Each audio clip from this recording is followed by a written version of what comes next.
edition of um, of the Acolyte Space. Welcome to the Acolyte Space.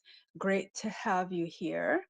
And we are just gonna wait for some people to come on, and so we have people to talk with. And if people are in their Thanksgiving food comas, then I will probably just talk on my own, perfectly fine and happy with doing that. But welcome to the Acolyte Space. Today's topic is we're talking about why was the Acolyte canceled? Why was the Acolyte canceled? And can we bring it back? Hello there. Oh, hello, even more people that are showing up on my screen now. I'm gonna make some of you guys speakers so you can all participate and talk about this topic that has been on our mind since August 19th. Why was The Acolyte canceled? It doesn't make sense as a choice. It's a great show. They did a great job. And we want to figure out what exactly happened that caused them to make that decision, because we're not about it. So, hey, we've got Freckles, we got JCW Dad, and got more people coming on now, including a couple of people that I haven't seen before, but I do know who you are. So I'm going to invite you to speak if you want to, if I recognize you, and you can come on as a speaker. Let's see what's going on here. All right, you are approved. Okie doke. So let's go ahead and jump into it. Our first question is the big question. You're an Acolyte fan, I'm guessing, since you're on this space, you're listening, you're about to speak. Why do you think the show was canceled? Was it the viewership? Was it the budget? Was it race relations? Yeah, I'm gonna jump in. I want to just make a couple of quick points, but I do, largely want to let the people who are more personally affected by this speak to this because, I'm not somebody who necessarily needs the representation that the show provided. So, I do definitely think that there's a lot of people who want to be like. I have legitimate criticisms about the show, like I'm not a bigot, like don't lump me in with that, or not, everybody who doesn't like the show isn't this and that. And that's all well and good. You can make that argument. But the thing that, when you're talking about the general public perception of the show and how it affected the show, the thing that tells me that it's about bigotry is that it all started from the first announcement, before we had even seen a single, before they had even filmed, let alone we had seen a single frame or a trailer or anything like that. The criticism started just because of who was involved. Leslie being a out proud queer woman. Yeah, tell him. That's right. Amandla being, openly non-binary and just really outspoken on social issues in general, as well as Black, really diverse cast. So, from the jump, they were already upset about that. And that definitely, that colored perceptions of people. Not everybody's listening to like YouTubers, like, all the hater YouTubers and stuff like that, but some people do, and those people talk to other people, and that starts to affect the public perception. So, that's the biggest point to me that proves it. Like, so you can sit here and say, like, oh, I have legit criticism. When you go back, I really hope that if you're somebody who feels that way, who has legit criticism, that you go back and listen to the other spaces where we've addressed a lot of the things. Because I Yeah. feel like we've really tackled a lot of the problems people have, and dealt with them. So I highly recommend going back and listening to the spaces and listening to people talking about, you know, their love, not only their love of the show, but some of the issues that we've seen people have with the show. Definitely. Anyone else want to jump in, chime in? Yeah, I'll jump in. So I'm also a big fan of like the Marvel movies and comics and stuff like that. And we Mm-hmm. started to kind of see this same trend that we're seeing across a lot of media. Like back then when like Captain Marvel and stuff came out and it was, oh, Mm-hmm. it's a female lead, all this is too woke, all that stuff. So like that started a while ago in that fandom. And so Mm-hmm. I think it's just a continuation of that trend of not taking risks on projects that are being, for whatever reason, which we know what the reasons are, that are being like heavily criticized by certain fans, and just it's just continuing that trend. And I think unfortunately we'll probably see more of it before we see it kind of start to go the other way again. Mm-hmm. I am interested because I totally agree with what you guys are both saying. And I totally agree that we have this atmosphere right now that is pretty hostile to people of color and to women and LGBTQ people and people that don't fit into this like new white supremacist patriarchal zeitgeist that we have rising in the US, which is totally unexpected, but also expected at the same time. So I agree with what you guys are saying, but on the other hand, I do want to, just say that they did make the show, so it's confusing, right? From the point of view of a fan, why are you going to make a show, but then suddenly get afraid of what you did and like you said, like we've seen Captain Marvel exists and there was all the backlash, and even in Star Wars own history, all the pushback against John Boyega and Moses Ingram from Obi-Wan Kenobi, and basically anyone black and anyone who's a woman that leads like a big project like this. So they knew what kind of caca they were going to be stepping into. They made the show, they made the lead a black woman who's amazing. Why jump back on that? Why was it cold feet? And I have more questions, so we're gonna get more into it later on. But just for the big overview, was it just Well, you have to. There was a regime change during all this too. Like at Disney mm, specifically, there was a changes at the top during all this. mm, So, mm, uh, the regime that green lighted the show originally is not the regime that canceled the show ultimately. mm-hmm. And that's exactly the point that I want to dig into a little bit later on, but we can of course touch on it now because, like you're saying, there was there was that regime change that kind of happened. We had some people being promoted, and so definitely it does make you wonder what's going on there. Any other thoughts about this from people? Because Um, we're I think we're going pretty firmly on okay, it was just bigotry, but I but there are so many things that float around. so when I think, like, to your point, yes, they created it, but then I'm thinking, how did they handle it after it was created? And that's a good point about the regime Mm, change, because I can create something, but if I'm not marketing it, if I'm not like really wanting it to succeed, what were my intentions really? Because did you just give me this mm, show so that it would fail, and then you can point to it and say, well, we did try it and see what happened? I don't know. mm, So, mm, and people are saying, oh, it costs a lot of money, but I mean, a lot of money relative to what? Because this is Disney. So 200 something $1 million isn't a ton of money to them to be able to point to something mm, for years to come to say, we tried this new thing and it didn't work. Don't ask us again. mm. Well, we might as well jump right into. I had the foresight to make this my second question. Good job, past version of me.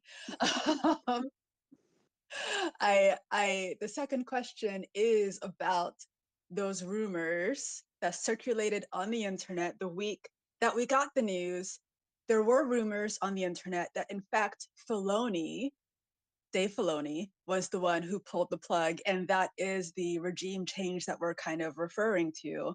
That he came up December of last year, 2023. He became the new creative chief, so he has a lot more sway than he did when the Acolyte was greenlighted and started production and everything. He came up in the middle of all of that. And the rumors that have been circulating on the net have been very much around, they were preparing for a second season. They were in the middle of looking for directors, and the cancellation came very suddenly. So what kind of role are we thinking that upper management had in stepping in? Was it just Filoni? Was it Iger? Who do we think was all involved in that? I mean, I don't know that we'll ever actually know. I do know that Leslie said she worked a lot with Filoni on the show. So I find it kind of hard to believe that he's the driving force there. Right. But it is possible. Like I don't know the guy personally or anything. Right. So it's definitely possible. Right. No, that's a great point because she has said that. She said that he gave guidance, especially on the coven, because it was supposed to be originally about the Night Sisters in general, and that he gave her the guidance of, there are other witches besides Night Sisters in the Star Wars universe. So she ended up making the coven instead. So that is mysterious. Why would you give this guidance to someone? Any other thoughts around that?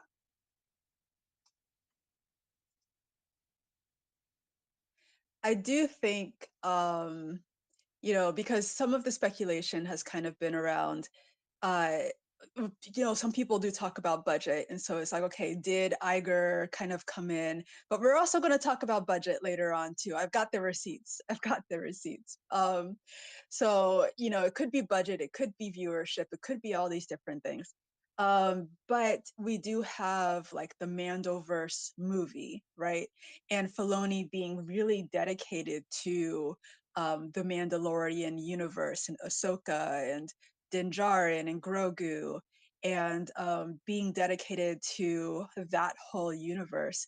So let's just say, we don't know for sure, but let's say it was Filoni. Do we think that if he pulled the plug, do we think it was more of a business decision, like we just don't have the money? Or do we think it might have been like, I just don't like this direction? I agree with the dude bros about this.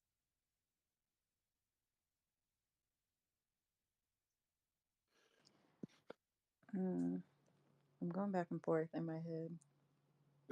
Mm-hmm. Yeah, I feel like it's just for me personally, it's just really hard to say because it's like in my mind, I'm looking at all the potential reasons and all the potential um like outcomes for each what if.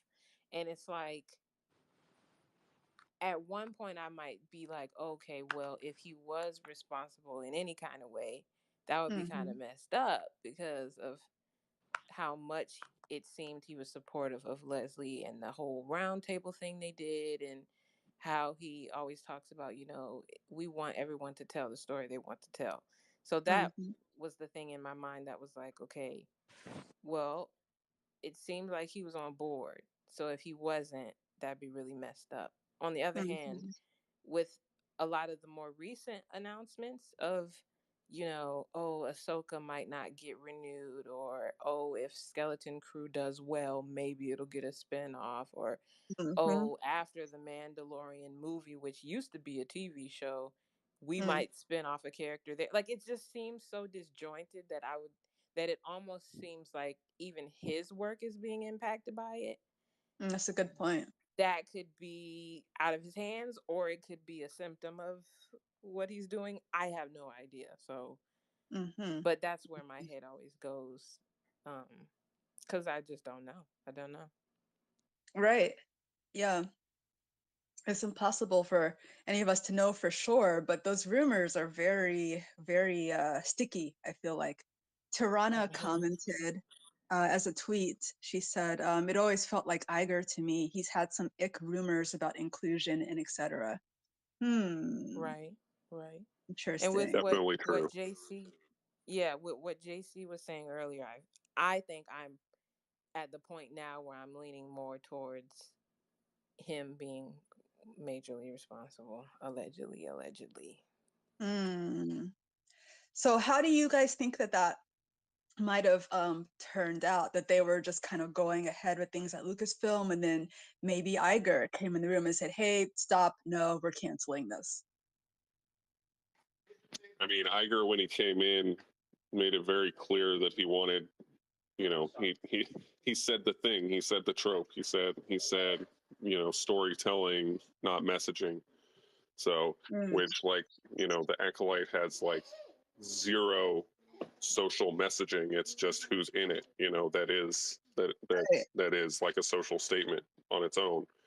But like the existence of people shouldn't be political, and like the rest of the story doesn't have those elements. So to say that Hmm. and then use that as an excuse to cancel the Acolyte, that seems like a cop out to me. Right. I totally forgot that he said that. That's a perfect callback to exactly what Tirana was talking about. Because he did definitely come and say, like, hey, we're not going to do any political messaging anymore, which is like messed up. Because, like you said, it's just people's bodies. It's not people actually coming out and saying, hey, down with the United States or anything like that. It's literally just people of color and women existing. I think it's Man, hilarious that this whole we're not about messaging when you're particularly talking about Star Wars is hilarious to me. It's right? literally the Because rise it's of that. supposed to be, Like right. it's it's funny. It's supposed to be a diverse and inclusive. Well, that's what George Lucas wanted it to be, at least diverse and inclusive. Anybody else who wants to speak who hasn't been made a speaker, if you want to request to speak, I have one more permanent spot open. If you would like to be a speaker, so you can just go ahead and request to speak, and I will probably make that happen. But yeah, absolutely. And then there's the other factors too, like um, we don't know what has happened at the studio itself. We don't know if Leslie farted in someone's face one day and they said, no, that's it, we're canceling the show. Like, things happen, drama happens.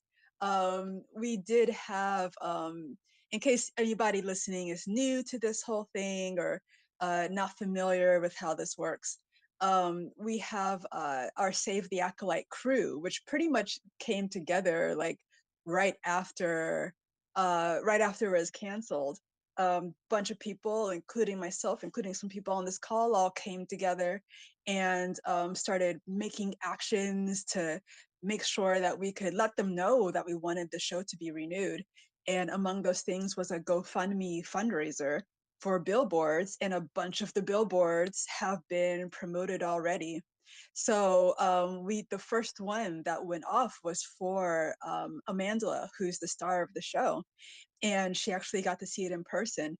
But she was pretty understated about, not understated. She was excited to see it, but her caption is like she couldn't really describe everything about our movement and everything. She said, some fans of the Acolyte got me this billboard.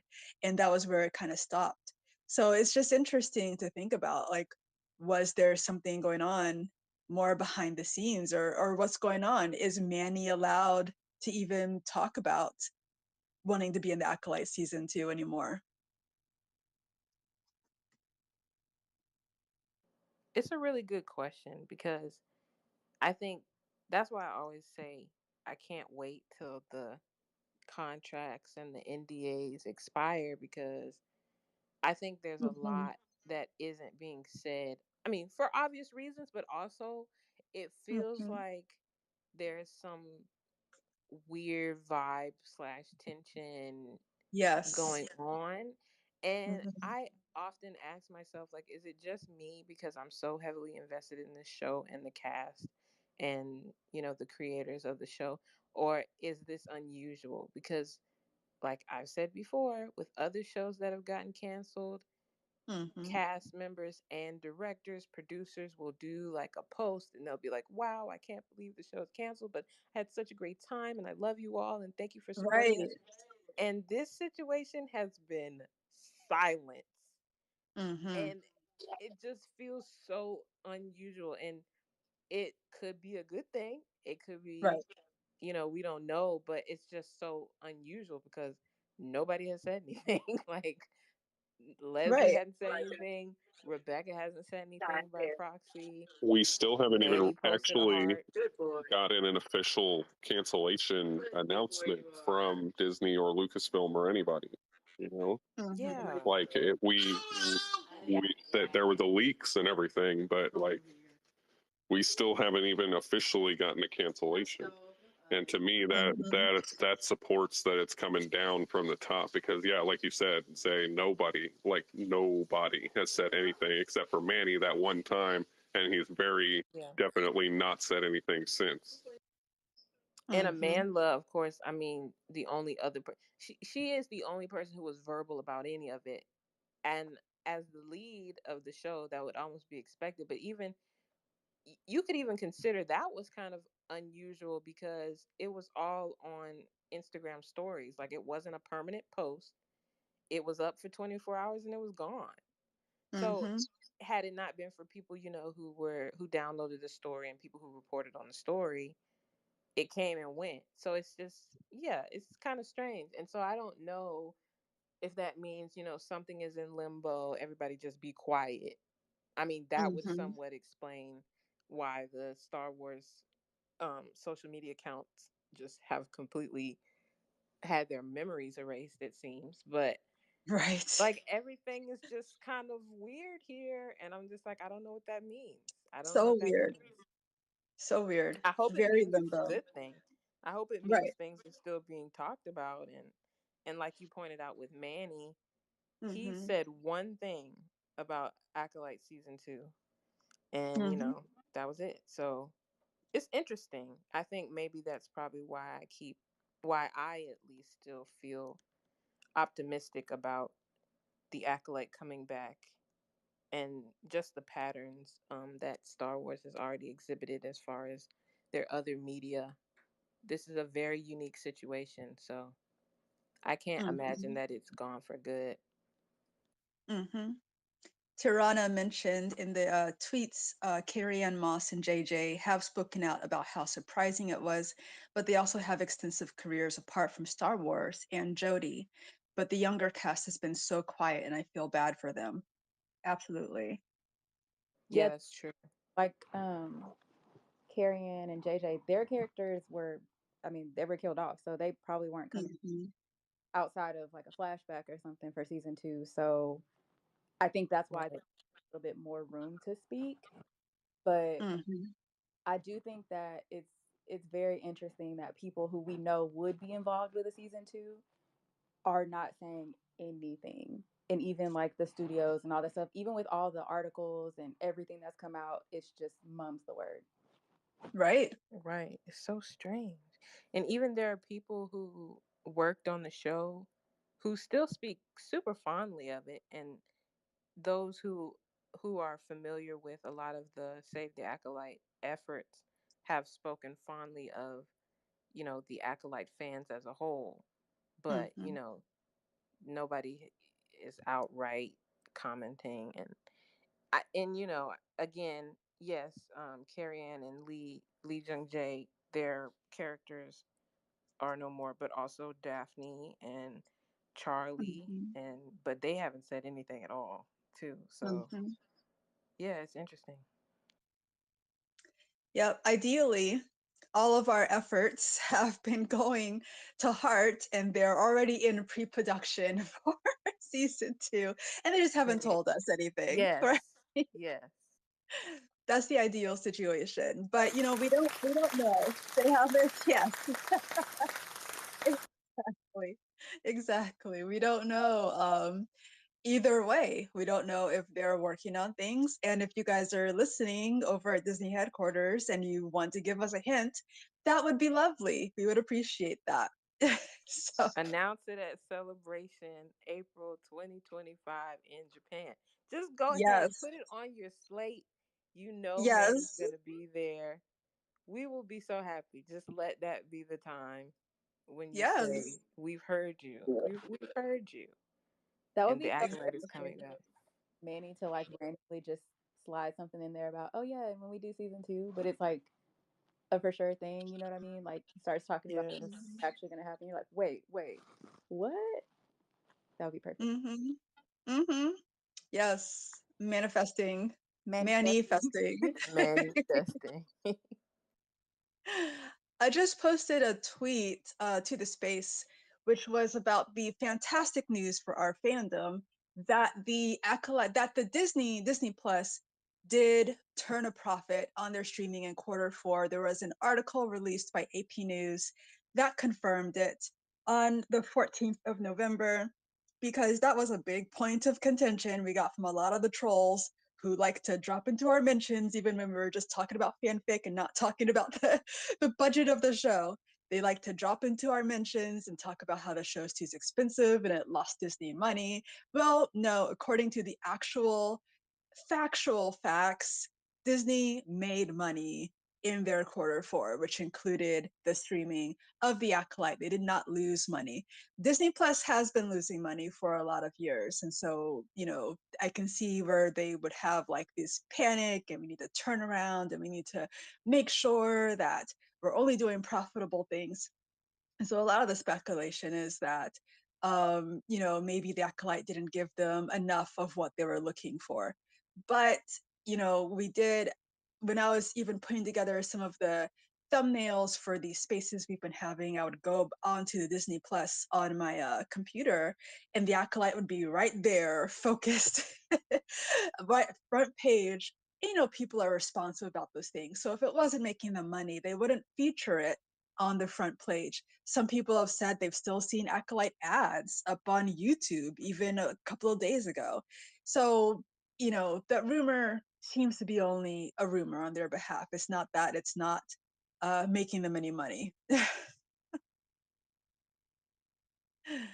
What do y'all have to say about just like anything about the budget or I mean, I say this all the time. You guys, if anybody who has, anybody who's a Moody with me knows how I feel about the streaming culture right now. Like I'm a TV junkie and a huge nerd, and it still takes me a long time sometimes to watch stuff. So, like, the idea that we judge things based on instant returns now is silly to me, or stupid to me. And like we see every day that new people are watching the show and enjoying it. So I mean, it's gonna make money. right? That's the thing. I'm glad that we've been seeing people posting pictures of seeing lightsabers from the Acolyte in their local Walmart, which is huge, like people talking about, oh, the Acolyte made money. Well, first of all, yeah, there is people that are need to watch it, but in a streaming schedule, not everyone's going to watch it at once. But then there's also the merchandise. We haven't seen them really doing the merchandise until recently, which is why I really feel like people are watching it. It is getting them those views and those subscribers that they're looking for. I just always think the comments about the budget, it sounds like a good story until you compare it to the other stuff in their Mm-hmm. portfolio. Then it's like, well, it's not really that outlandish. So Right. it's all about like, and like I'm an analyst, so I work in data, and it's like Oh, it's just nice. really interesting when you're actually looking for the story and looking to manipulate the story how you present the data. So like again, Mm-hmm. it's going to give you sticker shock to say it cost $250 million, but then when you bring in the, well, what was the net and what is it compared to this other show, which is not even an Mm-hmm. original story, where you can kind of utilize things you already have, and that still had a really high budget. So it's like all of these things that you bring in to color the data really tell the story, and it's Yeah. like that's what makes me suspicious about it. just because of the way that was Right. left out. Totally. It did really similar numbers to Andor, like really similar, and Mm-hmm. actually really similar numbers to Kenobi too. But uh, the thing that bothers me about the budget conversation is when you look at what they actually spent the money on. You know, they got really great actors who ended up doing a really great job. They built a whole bunch of sets, like new worlds, you know, world building out the waz. So I mean, they spent the money well. It's not like they didn't. Right. It's not like it was just like a waste. Like they spent the money well. D and Asaya said, I'm definitely still getting ads every now and then, and have seen other people get ads for Acolyte. Wow. See, that's what I'm talking about. They wouldn't be spending the money on ads unless this was actually bringing in those people.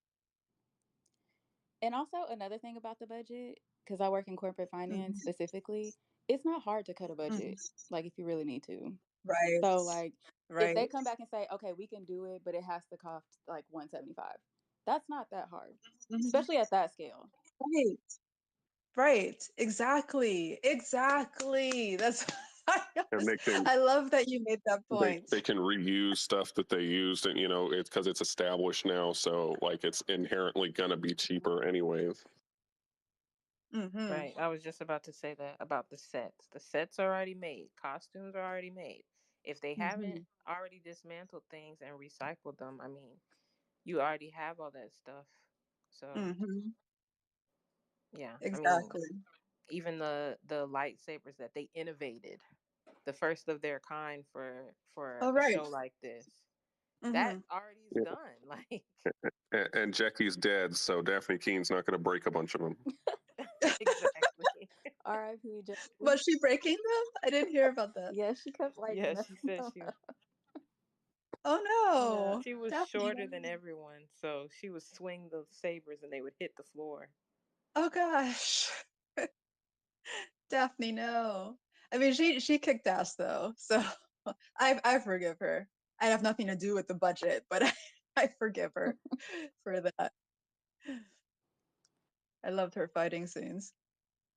Yeah, but yeah, I just love that point about, you're in charge of the budget. Like you're dispensing out the money. If you want to do a little rink-a-dink show that looks like Agents of Shield season 1 running around the forests of California, you can 100% do that.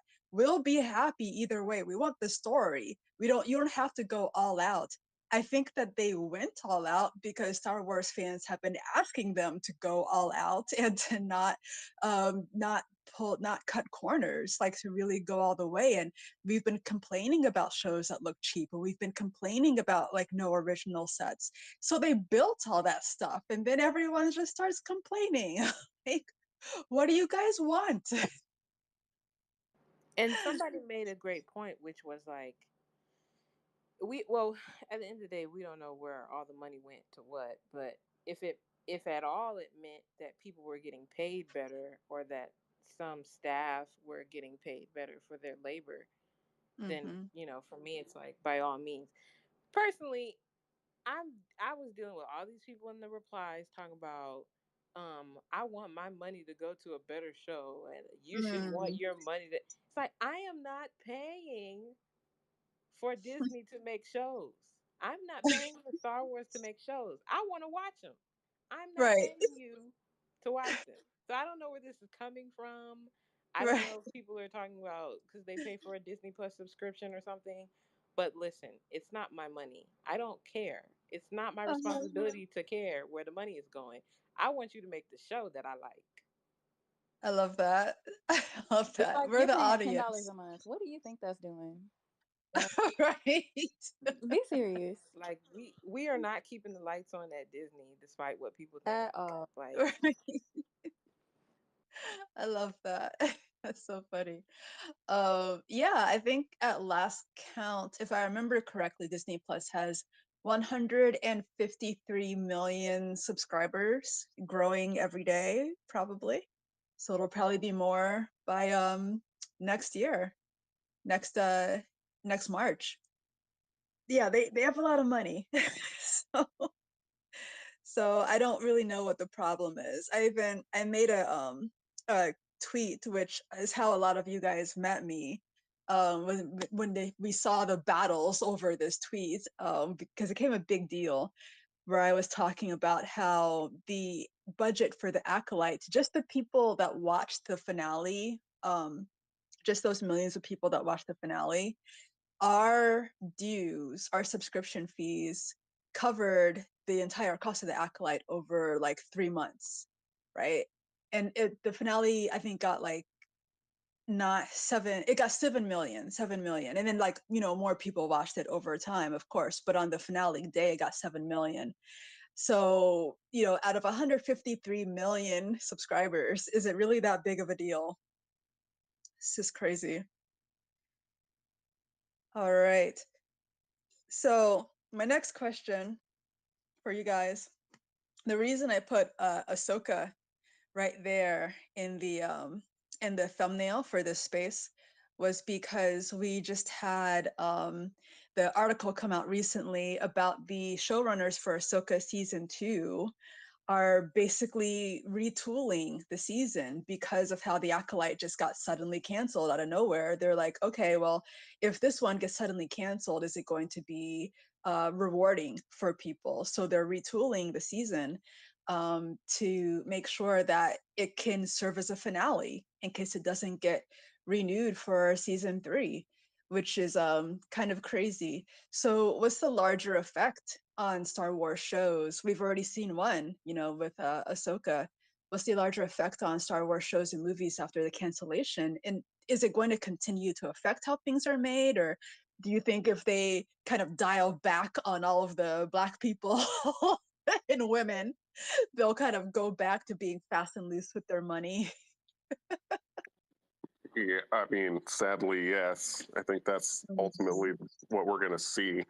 But yeah, I think unfortunately it's going to affect everything. Like we're going to see more and more shows made in single season storylines and less things that reach across media and things like that, which Which is sucks horrible.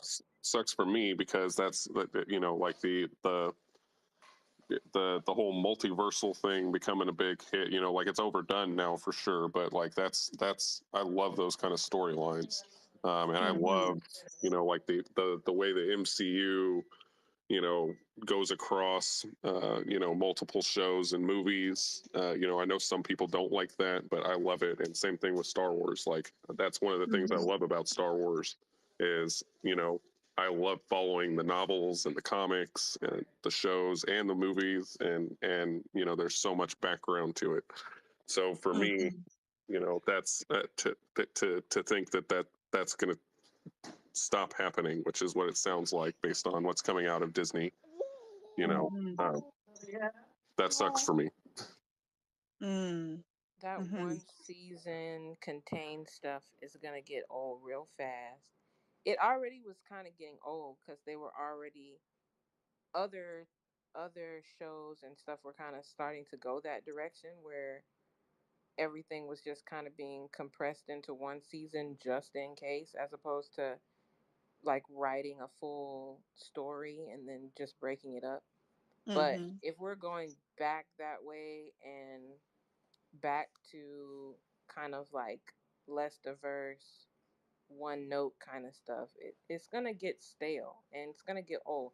And like Jodie Turner Smith said, we are helping make the money, which is true. So if we're not Mm-hmm. interested, then you can, tailor and pander to a certain demographic all you want to, but even they aren't satisfied no matter what. So Mm-hmm.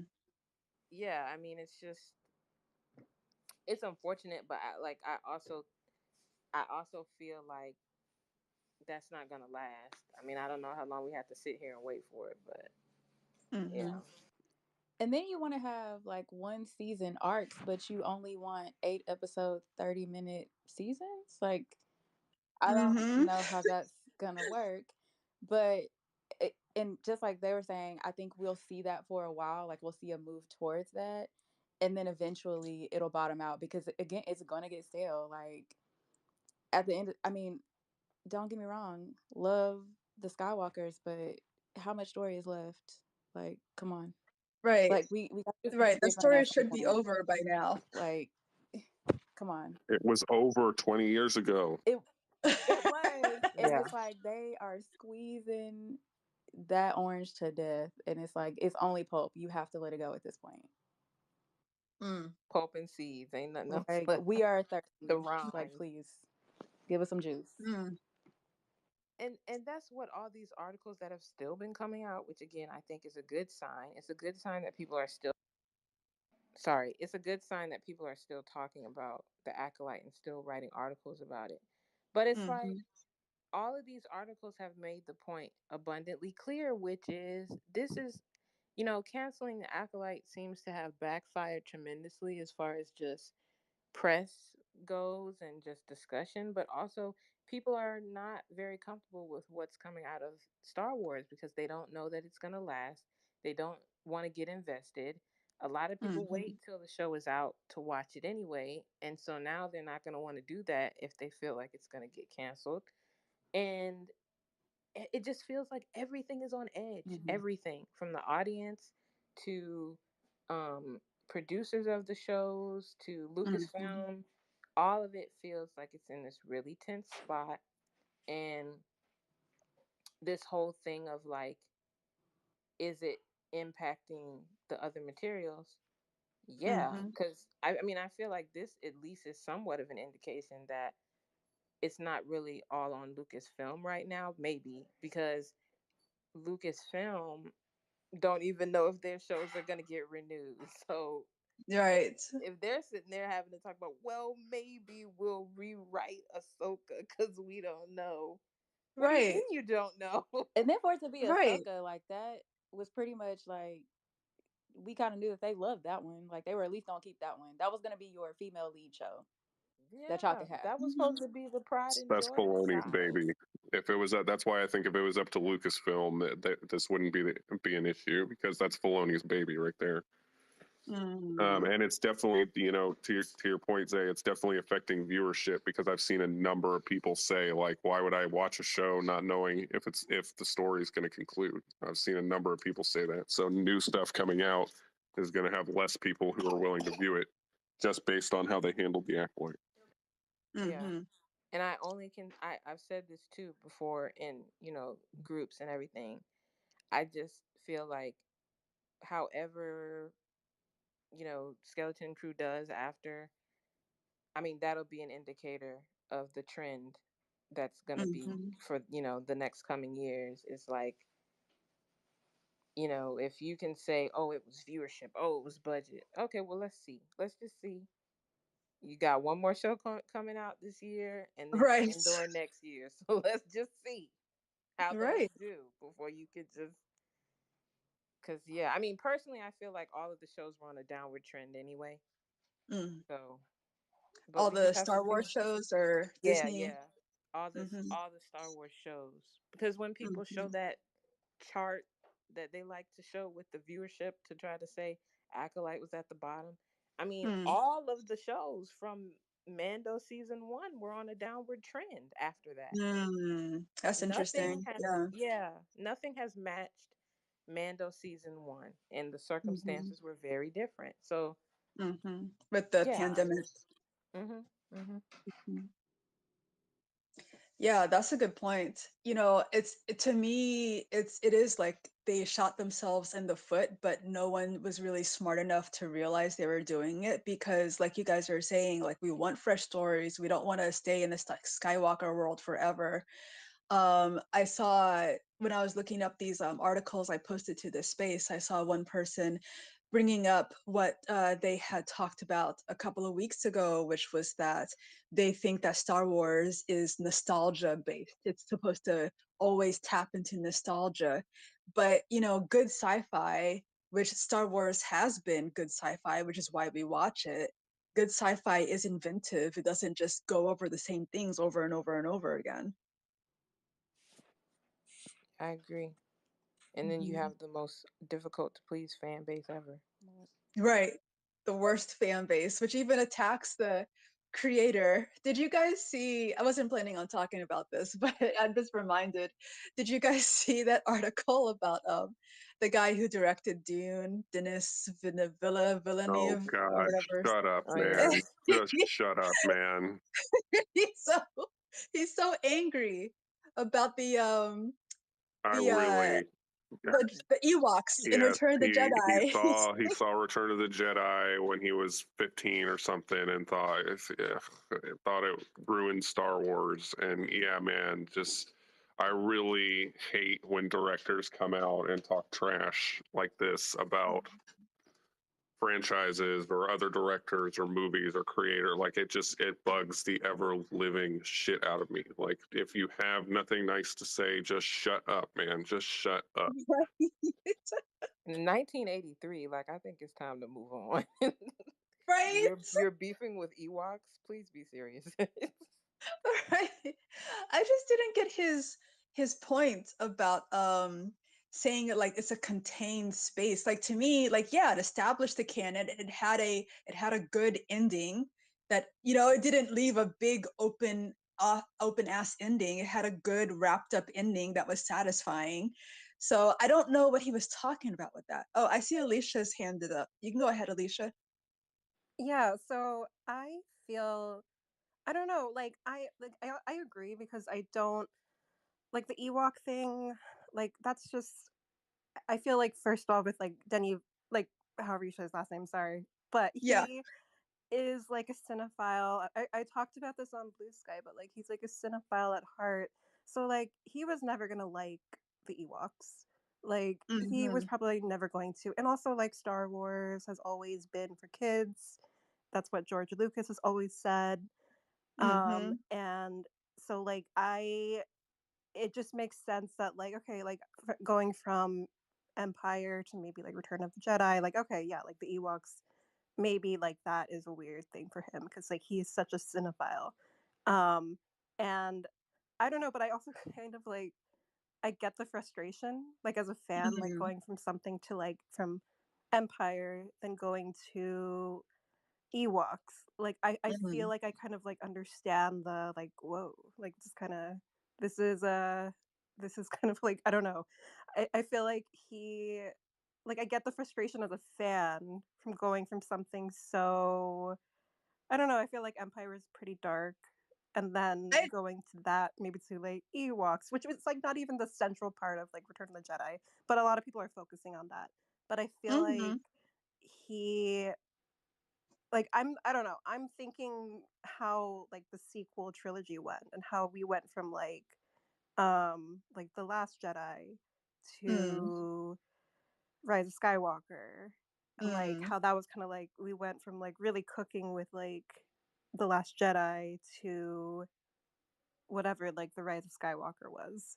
So I don't know, like I mhm. get the frustration as a fan, but I also feel like um You can see like the whiplash that he felt yeah, like he experienced. Yeah, exactly. actually, the last tweet I just posted to this space talking about the Ahsoka, I posted a shot of Nightmare from Blue Sky saying Lucasfilms put the nail in their own coffin when they caved to the incels after The Last Jedi and changed course for The Rise of Skywalker.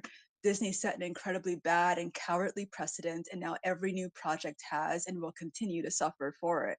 So that kind of goes with what you're saying, that there is some backlash that some people have experienced for sure. I would say it was before that actually, because the reason Mm, we had the Disney sale is because of the response that the Phantom Menace got.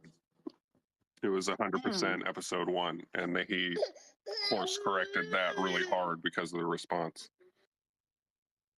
The Phantom Menace. Yep. Interesting. Well, yeah, I mean, I remember back in '99, people hated that movie so much. I love it now, but I didn't like it then either because it was '99. I think we weren't ready, and now we're up to speed. It just took 20 years.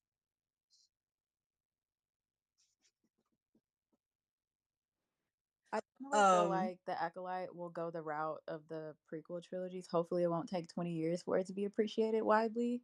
I mean, it's being Mm, appreciated now. It's just after the cancellation, but I think right. that the appreciation is happening a lot sooner, not just by fans, but again by all these publications. Like, so I think that that works in our favor. Um, Right. but yeah, and I do love that they're blatantly calling out. This is a very small percentage of people that hate it for these reasons, and let's be clear about the reasons they hate it. Hmm.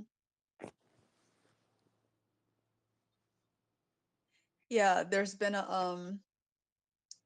been a lot of speculation around that 20 years from now you're going to have people, maybe even the kids that are watching it like this year, will have grown up and say, what are you guys talking about? This is completely amazing. This is so good. There's no reason to hate this. So yeah, that'll be depressing if we have to wait for that. I hope it doesn't take that long. One thing that may work in our favor as far as that is people have such short attention spans these days, and Hmm. things kind of cycle out really quickly. So while there's been, the whole um, hate campaign and the stigma that the Acolyte is bad or whatever, and if you watch it, you're a loser or whatever. It's really more now. You're seeing more people say like, "Wow, actually, this was good." So I feel like at this time next year, Mm. it's gonna be a totally different perception of that show. That's my hope anyway. And For the better. yeah, for the better, because already, I mean, just from my observations, when people will talk about something Hmm. online, it really Oh, he disappeared for me, Zay.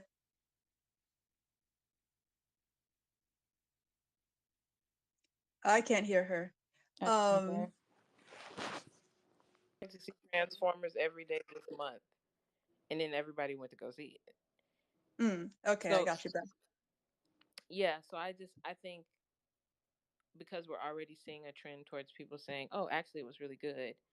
Hmm. Um, oh, hot take, it was actually really good. I think by this Hmm. time next year, Hmm. there will be even more people who have that as the general consensus. Hmm. I also And I think think, that like at yeah. maybe at Celebration, like them seeing, I feel like they're waiting for something. You know what I mean? Mm, Like, mm. which is I hope why so. it was so weird to call it so soon because it's not typical for like, especially with streaming, Right, for shows to get all their numbers 30 days after the finale. Like it took me until season 2 came out to watch Rings of Power, and I love stuff right. like that. I just didn't get around to it. So, I don't know. I feel like I don't know. I just feel like they're still watching it. You know what I mean?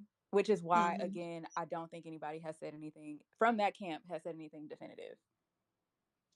They definitely called it way too quickly, only a month after the finale aired. And, people are still watching it today and like, oh, I just watched it and it's great. So yeah, it's an insane decision to cancel it that fast.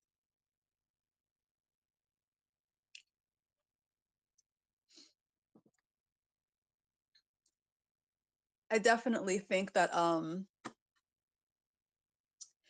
hoping that there's a more of a positive shift. And I think with all of the Save the Acolyte campaign that we've all been working on and you guys have been sharing, which is amazing, and people have like been posting more Acolyte art and fanfics and everything every day. I think with all of these actions, we are bringing in, new fans, and the new fans have mostly been saying, I've seen a couple that have been like, oh, I thought it was mid or whatever, but mostly the new people that are coming on and haven't watched all those old YouTube videos of the haters, no one's really saying like, oh, this is terrible. Most of them are saying, oh, this is really great. And if you were saying, it was okay. So I think it's a numbers game. The more people that watch it, the more you're going to have this burgeoning fan base of people that are really saying, yeah, this is fantastic, so everyone should watch this. Hey, Miriam, I saw that you came on as a speaker. Did you have anything that you wanted to share about all this? Hi. Hey. Can you hear me? Yeah, we can hear you. Oh, hi. I just find it really upsetting that Star Wars isn't even acknowledging its existence anymore. Right. Yeah, so that's deeply concerning because I think if I had a modicum of hope that it was going to return, I'm a Nigerian, by the way. The Hmm. recent US elections and Right. just how the account has been, just quiet, just zero acknowledgement. So it's like if I had a modicum of hope before, it just keeps declining. But Mm. I mean, I'm still a bit hopeful. Seeing, like you said, seeing people watching the show, and basically every day I see someone who says they love the show. So I think Mhm. that's what is giving me just a little bit of hope, but it keeps yeah, I guess I'll just keep my fingers crossed. But yeah, that's all I have to say. Yeah. Yeah. No, totally agree. And speaking of that whole like kind of feeling depressed because, they canceled the show and is there any bother of like watching the show? And even going back to what you were saying earlier, Zay, about Skeleton Crew coming up, you know, how many of us are excited about watching Skeleton Crew? Uh okay, I see one thumbs down. So by a show of emoji. What are you thinking for Skeleton Crew? It's coming up on Monday, I think. I'm Another thumbs down. excited, but I'm still bitter about it. But I won't get into that. Let's get into it. We have to get into a lot of thumbs down, a lot of thumbs down. So we're not really feeling it, huh? Which is sad because if they hadn't canceled Acolyte, I would be so excited to watch it personally. But Yeah. I you mean, know, yeah, I'm excited for. I am excited for the concept and the premise, and it's something that my dad and I can watch together. But I mhm, am bitter because, mhm, yeah, like I want my show back. You want me to get excited mhm, for something else, but y'all took my mhm. show. Like, so it's like I wish the kids the best. Right. Yeah, Good luck to you. absolutely. The Yeah. children seem very sweet. Good luck to them in all they do in the future. Um, Absolutely. but yeah, like I'm gonna keep it cute because I want my show back. If they announce today Not only that am I the bitter, Mhm. Acolyte but it season goes 2 is coming back, back to then I will be we okay. were saying about what it's gonna do to the fandom when you cancel stuff. Like I can't even get excited because what if I do love it? You're just gonna Mm, cancel it too. Like okay, Yeah, mm. exactly.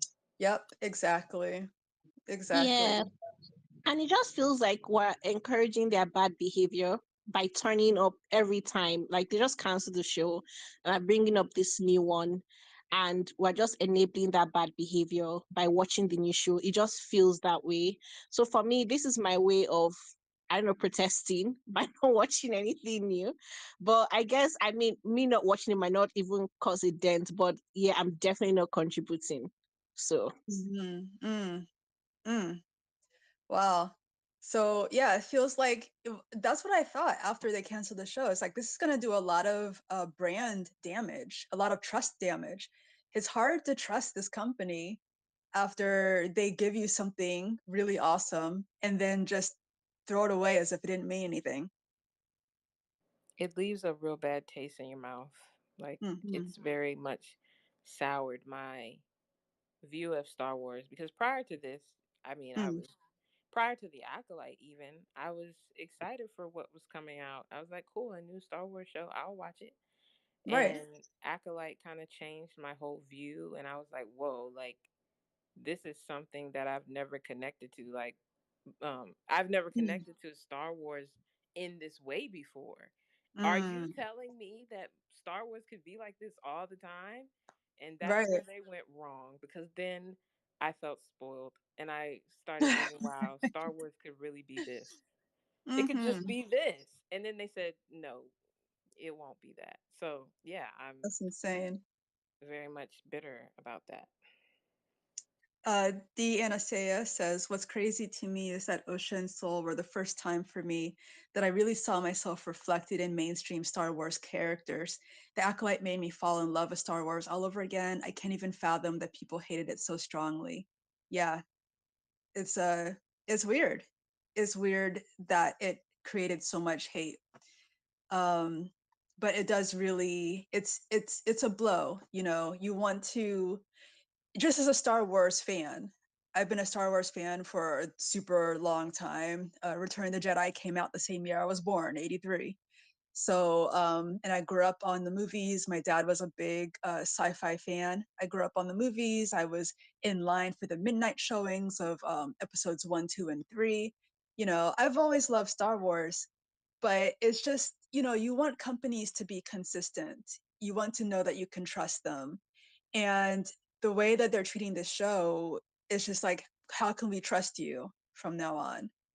How can we believe in anything that you're going to make? Because you were willing to throw away this show so easily. You put in all the work, all the effort to create this show in the first place. And then you just ignored all the millions of people that did enjoy it in favor of some millions of people that didn't and tried telling other people not to watch it. Um, so yeah, that doesn't work as a brand strategy. I think for myself going forward, it's gonna be hard to watch the Skeleton Crew. I'm probably going to try to watch it just because I'm interested in Star Wars as a thing. But you know, who knows? I might not watch it. I didn't watch Agatha because of because I was still, you know, bitter at Disney about all of this. So we'll see. We'll see what happens. I think the most upsetting thing for me with regards to just anything post Acolyte is just the response and the reception. Like, Mm, it was so frustrating seeing all the commentary about the Acolyte before the show even came out. When I'm mm-hmm. watching the trailer and I'm excited, I'm like, wow, there's people in this show that look like me. There's people in the show that, you know, make me see myself. And y'all are sitting here complaining because the woman who wrote the show is gay. Y'all are Right. complaining because she has writers in her writers room who aren't fans of Star Wars. Y'all are Mm, complaining because there's blood on the poster. Like, I'm mm, like, are y'all really serious right now? This is what you don't have anything better to do but talk about this. And so then, of course, after it's out, all of the mm-hmm. commentary that becomes just centered around racism and queer phobia and all these things, Mm, and then you immediately announce another show. You act like the mm, Acolyte doesn't exist, and of course, the mm, commentary is nothing like that. Not that it should be, but it's just mm-hmm. like, y'all were doing too much. How do you not see that you were doing too much? Mm-hmm. Right. Like didn't read the room at all. Didn't have any consideration for all the fans that loved it. And Swagman was doing the most, like sending packages to people and then just pretending that none of that happened. It's pretty intense. It's just sad. Mm-hmm. It's sad to boost up a show like that and encourage this sense of community for a lot of people with, Mm. you know, Yord Horde and Jackie Jam and Soul Patrol, which Right. that was stuff that fans came up with organically, but Yeah. to But they, encourage that yeah. and then be like, we're never talking to you again, it's really Right. crazy. Just, yeah. Like total stepchild. Like we're not even interested in even acknowledging that any of that happened. So, It's sad.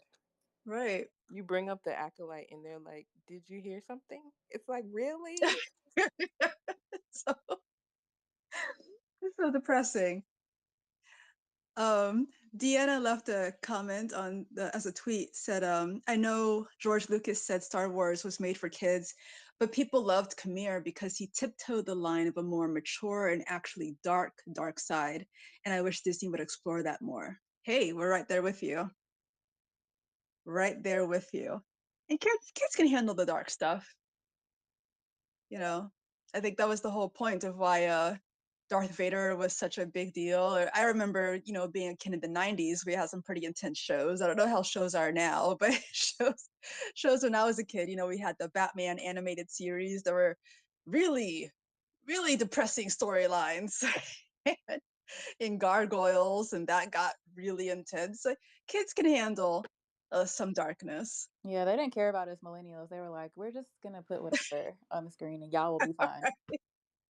Right. Yeah, they weren't. I would like to know the thought process there.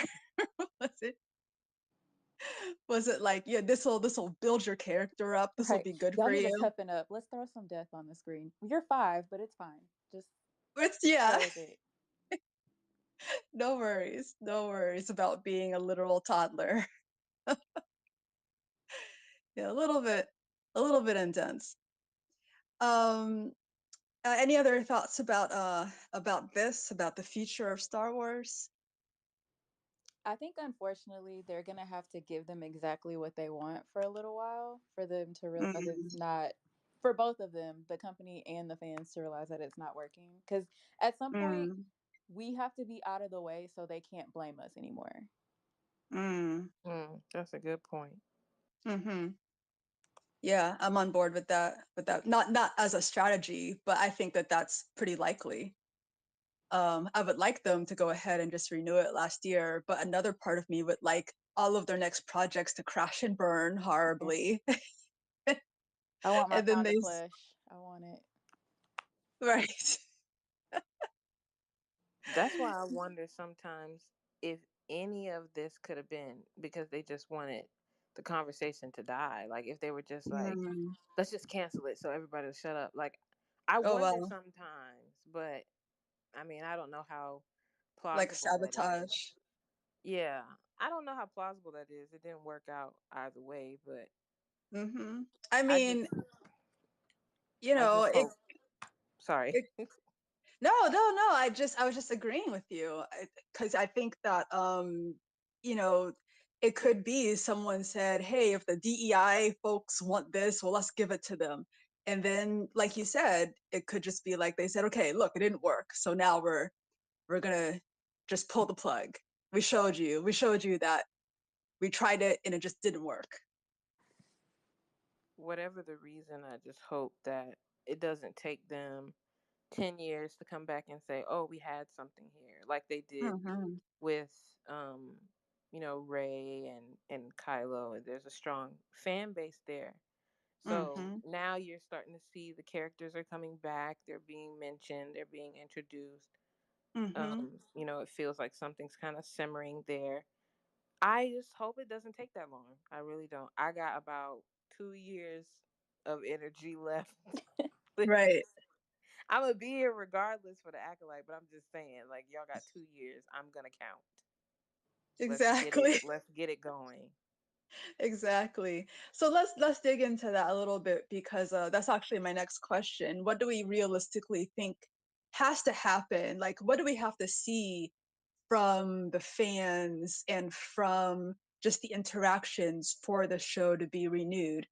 There have been shows that have come back. Daredevil got its renewal, even though Charlie Cox, the lead of Daredevil, was kind of like said it was done, it was finished. But the fans of Daredevil were all up on Disney's ass for a very long time. And then they got their next season.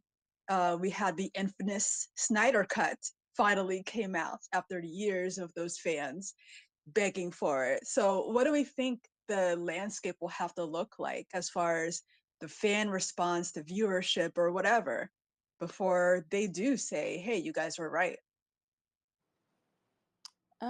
I mean, again, like some of the stuff you're naming is why I'm hopeful. Like even the Clone Wars, Lucifer, like they all got canceled and came Mm-hmm. back, and it was Mm-hmm. a while. Like it did take a while, but they got the Mm-hmm. renewal. So I think like we're not out yet. We're a little Mm-hmm. down, but we're not out. Um, We're down, but not we're out. down, but not out. I think we have the very dedicated fan base, as small as they want to make it seem like we are. I think that we just have to, frankly, continue enjoying the little bit that we do have.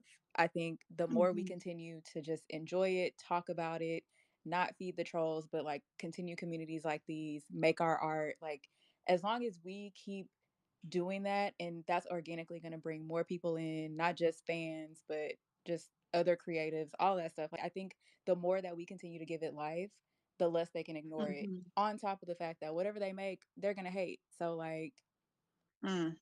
they're going to do half of that work for us, to be honest. Mm.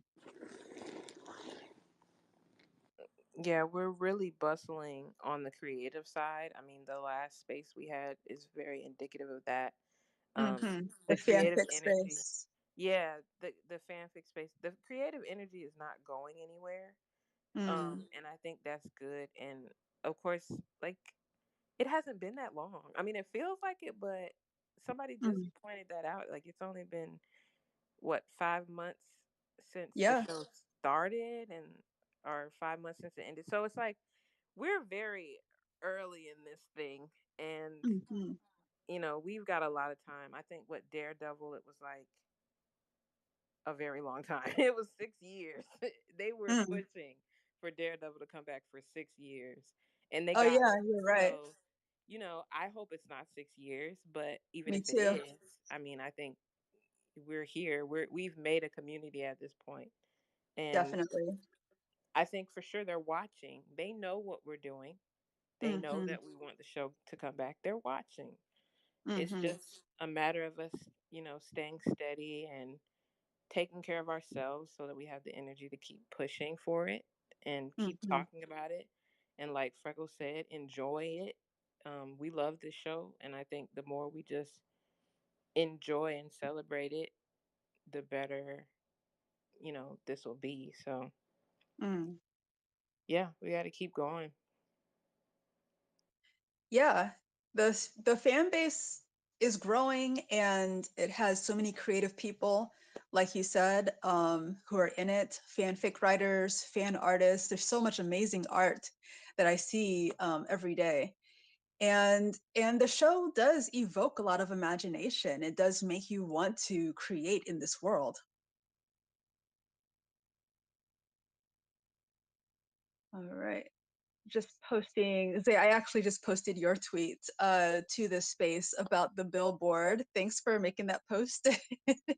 For sure, for sure. Yeah, so the Save the Acolyte crew, like I mentioned at the beginning, did have the fundraiser, and and has put up a whole bunch of billboards. And the latest batch just finished on Thanksgiving. It was multiple days, and it correlated with Leslie Headland's play that she was having on Broadway that also starred her wife and a whole bunch of other great actors in that play. So we wanted to make sure that the billboard was going to be up at the same time so people could say, like, oh, Leslie Headland, the Acolyte, maybe I should check out the Acolyte since she just did that.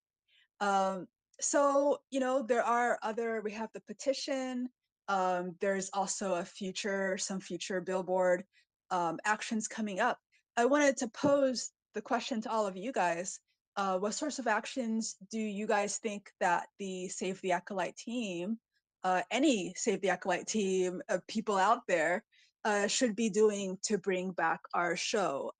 We have the billboards, we have the petition. We're probably going to do another GoFundMe next year. Is Might happen. What do you think is going to be most effective? What about the trucks? The save the acolyte trucks. You Mm, guys, mm-hmm, yeah, parked in front mm-hmm. of Disney or the park, just to Mm-hmm. mess them up a bit. To mess them up a bit. Yeah, like right in front of their headquarters, kind of deal. Yeah, yeah. Mm-hmm, mm-hmm, mm-hmm.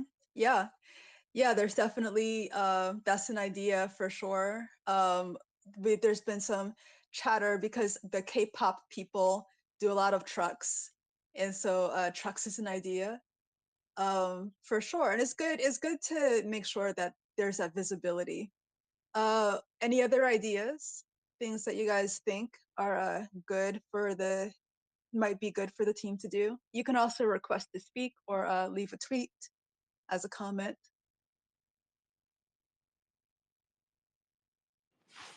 I think everything you guys are doing is great. Just like continue with more of Nice. it. Like the billboards are great. For sure. Love seeing those. Also like when we have um like the rewatches and people get to talk about it and just enjoy it together. I think continuing to do those like periodically throughout the year just it fosters that community, it brings new people in, like all of that stuff. And that's the fun part of the fandom, right? Is interacting with each other and just talking about the stuff that we love. Yes, yes. The last rewatch we did for Halloween was so much fun. Absolutely. Definitely. So we could put some more of those on the calendar, since that was so much fun. Yeah, I Yeah. just was talking about doing a big one. We'll work out the logistics as a group, but yeah, I definitely want us to do a big rewatch so that we can capture as many people on both apps as we can, especially the new. Since a lot of people are on Blue Sky now, I think it's crucial that Mm, we build the community over there. And there are a lot of new people over there who are just starting to watch the Acolyte, and I'd love for them to get brought into everything. So yeah, stay tuned for that. We're definitely gonna do a rewatch soon. mm-hmm. Yeah, love that. Um, any other suggestions?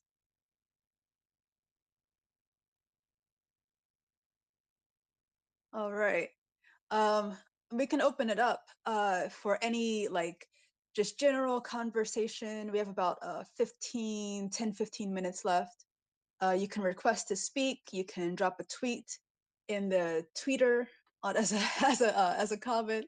If you're listening on YouTube, we are watching the chat, so you can drop your comments on YouTube if you would like to be included, and I'll read them out loud for us here.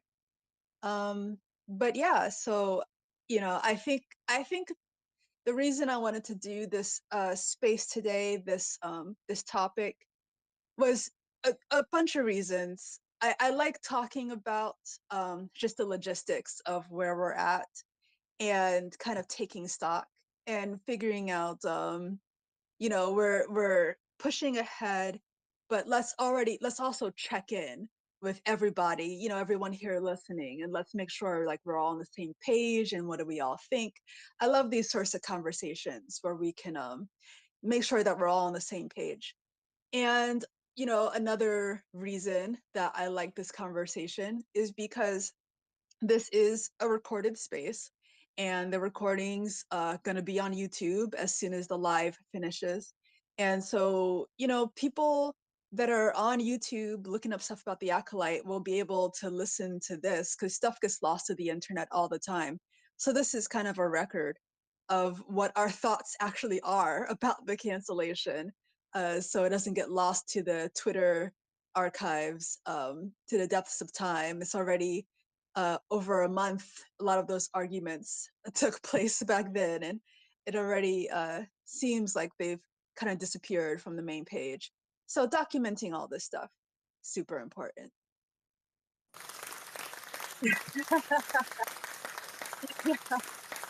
Well, thank you for that round of applause.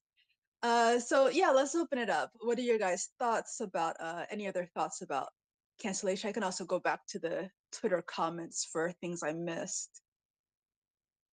D. Anasea says, this sounds silly, but bumper stickers. I don't even put stuff in my car, but I proudly put a Save the Acolyte bumper sticker on my car. I think that's a great idea. I love that. Bookmarking. Yeah, that's actually a good idea. Sorts of like merchandise. So when we're out and about, people can see that, hey, that person supports the show. It's not just purely online. I think that would be good. Maybe like a tote bag, t-shirts, stuff like that, bracelets. I know C does bracelets, beaded bracelets, but making them a little bit more visible. So it's like, oh, hey, you're an Acolyte fan, and so am I. I think that's great. Great suggestion. Yeah, that's a great idea. Echoing that, because I know some people were already asking about merch and stuff. So I Mm-hmm. think that's coming. There are a lot of people who do merch, so definitely tap in with them, and see who you mentioned, um, at Coffee Matcha, I think with an O, has a Yeah. lot of great Acolyte merch recommendations. Mm-hmm. Let's see, what else do we have here? Um, and then this earlier comment from you, D. Anasea. I think a lot of it will depend on who makes themselves more vocal, the bigots or the fans themselves. It also feels like a reflection of the bigoted culture we have rising in America right now, where a lot of Star Wars is being developed, but I'm pessimistic. For sure. I think, yeah, the space almost could have led off with that, the reflection of the bigoted culture we have in the United States right now. Um, because absolutely, I almost sometimes I wonder if maybe the show got canceled because someone on the inside, all those CEOs and everything are connected to each other, right? So maybe one of those MAGA people or Elon Musk or whoever said to them, we're doing a new thing for the United States now, so we're not going to do so much of this. So if you have any like quote unquote DEI shows, you should just get rid of them. It's interesting to wonder about what might have been happening over there on the outside of our view.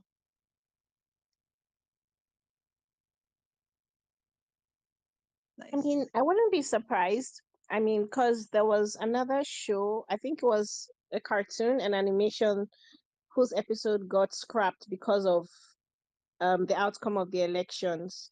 So I Mm. wouldn't be surprised at all. Yeah.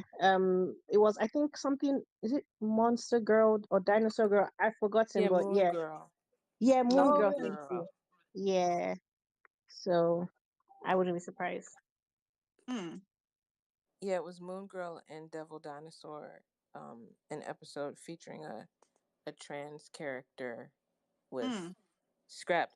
Though someone, I guess an animator or something, tried to say that the decision to scrap it had happened already prior to, but that doesn't mean that the direction it was going as far as elections and political climate didn't have an impact on the reason Mm.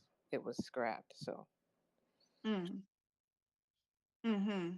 Yeah, there's definitely been that shift. I see Alicia tweeted, this is emblematic of a wider cultural shift to fascism in the right globally. Yeah, that's depressing, but very true. Like France, the UK, geez, Australia, Brazil, so many places. It's concerning right now. It's concerning, but it's also not shocking. I Mm-hmm. mean, like again, we've been seeing these trends in other fandoms for a while. Mm-hmm. And not only that, but they did the same thing except the opposite back in 2020 when like with George Floyd and everything, and they really bought into the Black Lives Matter, and then after a while they were like, okay, never mind, take them black squares out your bio, like type stuff. Oh Like right. it's they're reflecting what they think they can to make money. They're trying to like appeal to what they think the primary audience is. And Mm-hmm. it's like it was back then. It's very shallow. It's not very forward thinking. Mm-hmm. So again, I think we'll see it for a while, and we'll see it in multiple places. But again, something this loud and blatant and just like badly done is an extinction Mm-hmm. burst. Like it's not a lasting strategy. Mm. Mm. Yeah, I hope not. I hope that this is pretty temporary, the social climate, and that there isn't this it doesn't become a long-term backlash against anyone who isn't like white and male and straight and blonde hair, blue eye, 6 foot. You know? but yeah, I don't know. I don't know. I know for a while, for a good long while, I was just yelling into the void at the rise of all of this right wing stuff on the internet, especially those right wing spaces that are not on Twitter but outside of Twitter, where people like that's been growing for a while and it's so big now, and it just seems like no one. Whenever I would yell out, like, hey guys, we should pay attention to this, like it would be like, no, we don't have to pay attention to them. We're just over here like focusing on saving democracy. It's like, okay, but you should really pay attention to this rising right wing white supremacist group over here, maybe if you want to. And that didn't happen. So I hope it's temporary. I hope I won't say I hope it's more peaceful necessarily, because I think there's a lot of good gripes that Black people and people of color and women like have that are reasonable, complaints. But I do hope that like we get to a point where I guess like we can address what's bothering us, but temperatures kind of go down a little bit around it. Like we can say, hey, I don't want to be harassed every time I go outside. It doesn't become some huge massive fight with people getting doxxed and stuff. you know that's what I hope for, that we can still move forward, but not have it be so violent and horrible while we're doing it. All right, any other last thoughts about all of this? And thanks to all the people that came on to speak. You guys are awesome. You had great thoughts. And we'll be doing this again next week, as we usually do. Yeah, any last thoughts to finish us off? Going once, going twice. So we got a hand clap there. All right. Well, I think I'm gonna call it. If that seems like it's it. It's a great space. Appreciate you guys. And yeah, like I said, we'll do this again every Saturday, same place, same time. And appreciate you guys so much. Thanks for being here. That's it for this space. All right. May the force be with you. See you guys.